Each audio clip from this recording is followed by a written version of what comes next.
Dzień dobry, it's been a minute, it's Mortex, and I've got to say, guys, my vacation was amazing. The clubs and pierogi were absolutely amazing, and I could eat that stuff all goddamn day. Anyway, moving on to today's video, we're going to be focusing on the Retroid Pocket 2 again.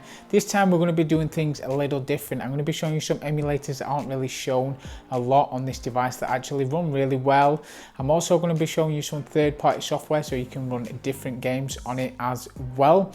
And I'm also going to be doing a list of apps that I've actually tried to run that don't work at the minute or do work to an extent. Now, I believe this is down to the actual software, what we've got on the device. We're running Android 6 at the minute. Everyone knows it's not the most stable, not the most secure, and the list could go on, but the devs are working to get a stable and compatible version of Android 8.1 on the device. It should be coming at the end of this month, so I'm really looking forward to do that, and I will do a video on that when it comes out.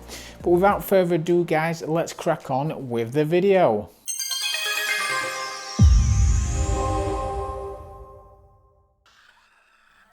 So up first we have Quake. Now what you need first to get to run Quake on this is you need to get Quad Touch. It's basically an emulator so you can run all the Quake games. You can run Quake 1, Quake 2 and Quake 3 on it. As you can see here, we are running Quake 1. Now, something just to let you know about this, the controls are super sensitive. They do run really well with the device and you can set them up and change the sensitivity. But what I've found is even if you put it on the lowest sensitivity, it is sensitive. So just watch out for that. You'll see in the gameplay while we're playing it now that sometimes the controls just do go a bit loopy. Now, we can't do this little segment without mentioning Doom. Yes, this is probably the first person shooter that I ever played. I'm not gonna lie, it's probably one of the best first person shooters out there. If you want to disagree with me, that's cool. Leave your reasons down in the comments below. I always want to know why. But for me, this is one of the best first person shooters. Now, as you can see on here, we are running Doom 2. We're just playing a bit of Doom 2. What's great about this app as well, it's called Delta Touch. Again, you do have to pay for it. You can get free Doom and run that, but I just feel like it's lacking a bit in what Delta Touch offers. Again, on the Google Play Store, it's around £2 or maybe £3, I believe. For what you get, it's amazing. Again, it's just a launcher, so you need all the WADs. It doesn't come pre-installed with any WADs out of the box. As I say, what's great, we've got Doom 1, Doom 2. You can install Brutal Doom on it. I wish I'd done that to show you, but I have actually been playing it, but I just took it off the SD card so I could put something else onto it. But yeah, you can play Brutal Doom on it, so that's a big plus for me. Settings are pretty self-explanatory. The keys and the button setup is amazing. It works like a charm. So the sensitivity on this is amazing. When you turn it down, it actually does what it says. On Quake, it's a bit iffy. If you want the sensitivity to be really high, you can put it really high. If you want it to be really low, you can put it really low. So this is another really great app to get on this device if you love playing them classic first-person shooters.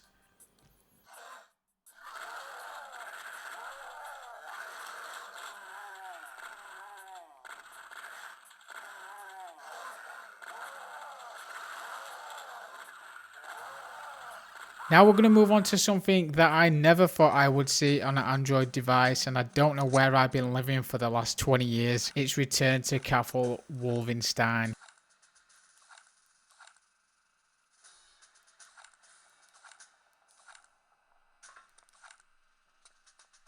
Now you do have to download another app. This is the Return to Castle Wolfenstein Touch app. This is on Prime for around, I think, 170, 180. So not too much. It's not going to break the bank. Pretty much all these apps that I'm showing you today, you can get them for under £10, $10. So here it is. We're halfway through the campaign. I've been playing this while I've been just traveling and so forth. I took it when I went on holiday, and I've got to say it's amazing. Again, on this device, though, the sensitivity, even if you turn it really low, is really sensitive. The analog stick, for some reason, on quad touch and Return to Castle Wolfenstein touch is really sensitive, and it's quite hard to get it down just so you can get that right feel. But it's really playable. You have to map some of the buttons. Just a little tip for you guys as well. When you load it in, it will be using the cursor.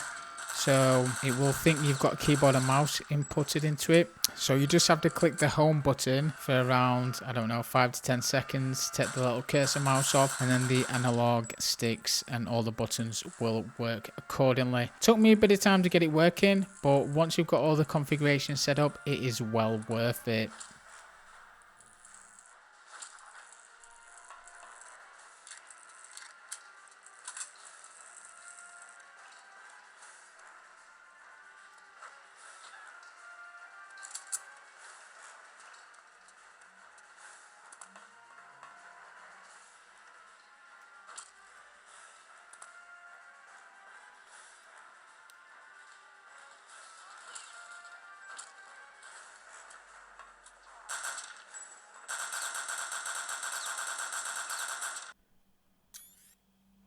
And then we move on to Half-Life. Now, we've seen this before on Android devices, and I really wanted to test this because I do play this quite a lot on my Android device, and I've got to say it runs flawlessly. So it's really nice to see. This app is free on the Google Play Store. Just put Half-Life in and it'll be the first app on top. I'm going to put it in the description below, all the apps that I've used for this video as well. But it's really nice to see. It runs really smooth. On some of the cutscenes, it will do the loading like it originally did on the game. You can also play multiplayer on this, which is really good. I didn't capture any gameplay of the multiplayer, but there is actually servers that are running on this. So if you want to play a bit of multiplayer, guys, on Half-Life, go for it.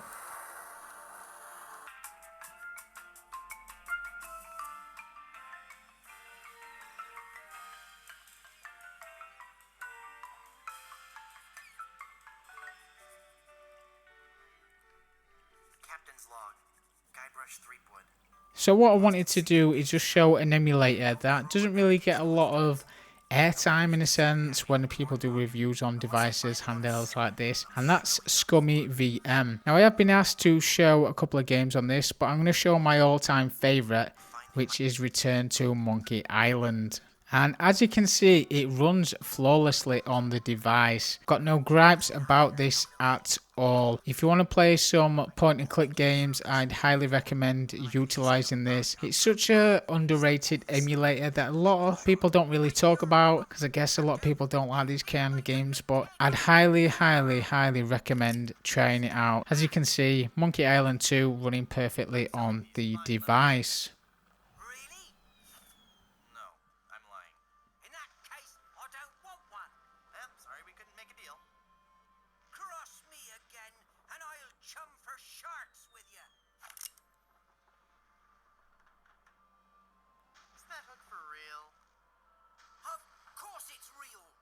Shark tore off me hand. Oh, what a struggle it was. I remember. It is so a fake. It is not. Well, okay, it is. See, I haven't lost my hand yet. This is sort of a training hook.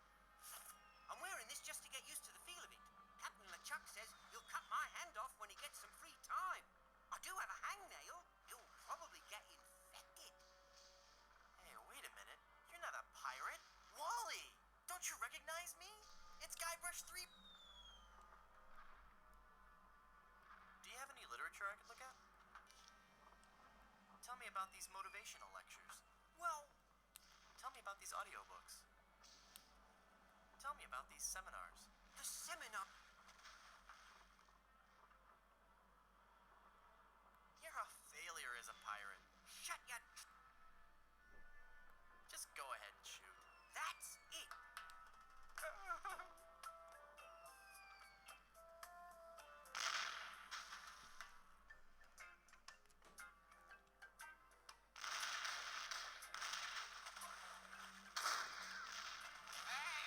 you're catching a little closer, Paul.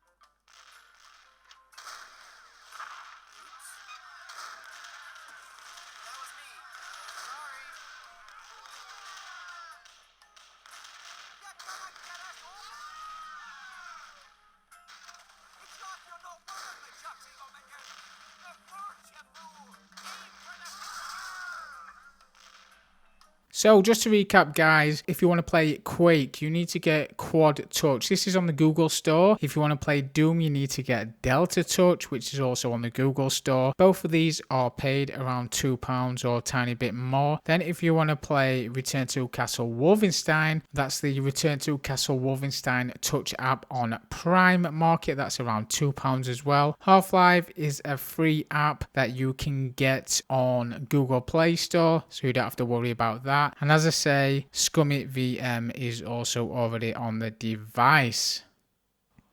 So as mentioned, we were going to test some Android apps on this. So I haven't got any recordings of this because I didn't really see the point, because I've tested a fair few out, but this is a list of apps I did test out that are on the screen now. So we've got Xbox Game Pass. That didn't seem to work. I know the beta did. The beta got further than the actual app itself originally, but this just seems to white screen and crash. We've also got AMD's AMD Link. That worked to a point, but when you try to connect it to the PC, that just didn't work at all. And some other games that we did try to play is Call of Duty Mobile. That just wasn't compatible with the device, and also PUBG Mobile. Now I believe the reason why these are not compatible at the moment is due to the software. We're running Android 6 at the moment. Even though it's had an update, still can't run these games. They're just not compatible with the device at the moment, but hopefully at the end of this month we're going to get Android 8.1 and that will change the game. So there you have it, guys. That is some different things that you can do on the Retroid Pocket 2. Some of the things I've only just learnt that you could actually do it. Hopefully this video has helped you out just to show you the extent of what the device can do.